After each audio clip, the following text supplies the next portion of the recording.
Speaking to supporters at a campaign-style rally in Nashville, President Trump said a judge's decision in Hawaii to halt his newly revised travel ban makes the country look weak and that he's working to protect Americans. We're going to fight this terrible ruling. We're going to take our case as far as it needs to go, including all the way up to the Supreme Court. We're going to win. We're going to keep our citizens safe. Calling it a watered-down version of his original executive order, the president says his decision to temporarily stop people from 6 Muslim-majority terror-prone nations from coming to this country is about national security, not discrimination.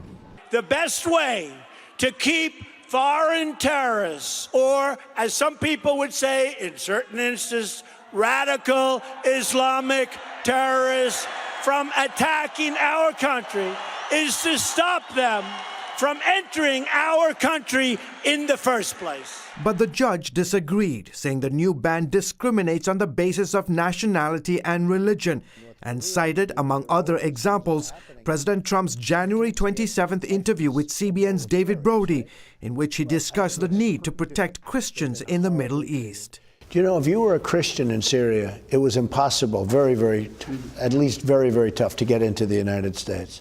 If you were a Muslim, you could come in. But if you were a Christian, it was almost impossible.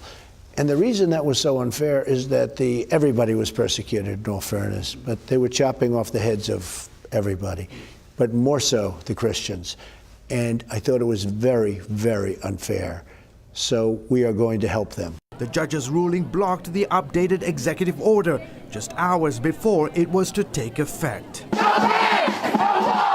Meanwhile, the battle over health care continues as the president and Republican lawmakers try to convince some members of their own party and the public that their proposals are good for the country, as Trump says it's time to get rid of the failing Obamacare system. We will end this nightmare and put in place reforms that actually improve people's lives. The plan faces a big test today when the House Budget Committee deals with the legislation. Some Republicans have been unhappy with the new bill, calling it Obamacare Light, arguing that it doesn't go far enough to undo Obamacare. But supporters say it's only the first step on the path to first repealing, then completely replacing Obamacare. The president says he's open to debate and negotiation to make sure they get the best plan for the American people. And more negotiations are sure to come in the days ahead. George Thomas, CBN News.